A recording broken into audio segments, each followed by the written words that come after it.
கர்த்தருடைய பரிசுத்த நாமத்துக்கு மகிமை உண்டாவதாக. என்னுடைய வாழ்க்கையை குறித்து ஒரு சின்ன சாட்சியை உங்களோடு நான் பகிர்ந்து கொள்கிறேன். ரெங்கசாமி என்னுடைய பெயர். ஆனால் கிறிஸ்தவ நேம் பால் ரெங்கசாமி. ஆனால் நான் ஒரு இந்து குடும்பத்திலே பிறந்தவன். என் தாயார் பயங்கரமான இந்து வைராக்கியம் உள்ள ஒரு தாய். ஆனால் அங்கிருந்து ஆண்டவர் என் தாயாரை தெரிந்து கொண்டு அதன் மூலமாய் ஆண்டவருக்குள்ளே என்னை வளர்த்து என்னை உருவாக்கினார். அநேக காரியங்கள் எதை செய்தாலும் என் தாயார் ஜெபத்திலே இருப்பாங்க. இன்றைக்கு நாங்கள் இங்கே நிற்கிறதுக்கு ஒரு மூல காரணம் என்னன்னா, என்னுடைய தாய் அவருடைய அர்ப்பணிப்பு. நான் வெளியே போயிட்டு வேலைக்கு போயிட்டு வருகிற வரைக்கும் ஜெபித்து கொண்டே இருப்பாங்க. அப்படிப்பட்ட ஒரு உன்னதமான அனுபவத்தை என் தாயார் எனக்காக செய்து என் வாழ்க்கையில் ஒரு பெரிய ரட்சிப்பை கட்டளையிட்டார். இன்றைக்கு என்னுடைய குடும்பம் முழுவதுமே ரட்சிக்கப்பட்ட அந்த குடும்பத்துக்குள்ளே ஐக்கியம் கொண்டு இருக்கிறார்கள். என் மருமகன் ரட்சிக்கப்பட்டிருக்கிறார், என் மகள் ரட்சிக்கப்பட்டிருக்கிறாங்க, என் பிள்ளைகள் ரட்சிக்கப்பட்டிருக்கிறாங்க, என்னுடைய பேர பிள்ளைகள் ரட்சிக்கப்பட்டிருக்கிறாங்க. அப்போ கர்த்தருக்குள் சந்தோஷப்படும்படியாய் ஒரு பெரிய காரியத்தை அந்த கூடாரத்துக்குள்ளே அந்த ஆலயத்தின் மகிமைக்குள்ளே எங்களை கொண்டு வந்து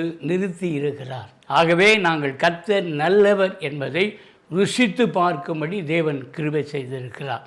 எங்கள் வாழ்க்கையில் எந்த பிரச்சனை வந்தாலும் முறுமுறுப்பும் வரும், கசப்பும் வரும், போராட்டமும் வரும். ஆனாலும் தேவ சமூகத்தில் விழுந்து கிடப்போம், ஜெபிப்போம். ஜெபித்து தான் ஒரு முடிவை எங்கள் பிள்ளைகள் எடுக்கும்படி நாங்கள் கற்றுக் கொடுத்துருக்குறோம். ஒரு காரியத்துக்கு வெளியே போகணும் அப்படின்னு நினச்சாங்கன்னா நான் சொல்லுவேன், அம்மா நீ போய் பயிர் எடுத்து ஜெபம் பண்ணு, ஆண்டவர் உனக்கு உத்தரவு கொடுத்தா நீ புறப்பட்டு போ. அப்போ அவங்க போய் ஜெபம் பண்ணிட்டு வந்து சொல்லுவாங்க, அப்பா ஆண்டவர் எனக்கு உத்தரவு கொடுக்கல அப்படின்னா போகாது. அப்போ நடத்திப்பு தேவ சமூகத்துக்கு நேராய் தேவ கட்டளையின்படி நடக்க நாம் பிள்ளைகளுக்கு கற்றுக் கொடுத்தோம். இன்றைக்கு என்னுடைய பிள்ளைகள் ஒரு ஆசீர்வாதமான காரியத்துக்குள்ளே ஒரு சமாதானத்துக்குள்ளே இருக்கிறார்கள்.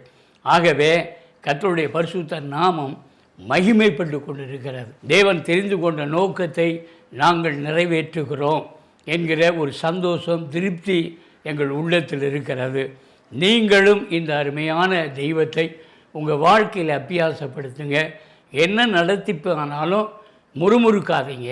ஜெபம் பண்ணி தேவ சமூகத்தில் ஒப்பு கொடுத்து எதை நம்ம வாழ்க்கையில் அனுமதித்தாலும் நன்மைக்கு ஏதுவாய் அனுபவிப்பார் என்று நீங்கள் அறிந்து ஜெபத்தோடு உங்கள் வாழ்க்கையை நீங்கள் ஆரம்பிச்சிங்கன்னா நிச்சயமாக ஒரு நாளும் உங்களுக்கு ஒரு சோதனையும் பலவீனம் வராது.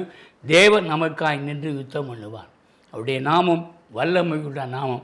அதை நாங்கள் ருசித்திருக்கிறோம், நீங்களும் ருசித்து பாருங்கள். பெரிய காரியத்தை செய்வார். ஆமென்.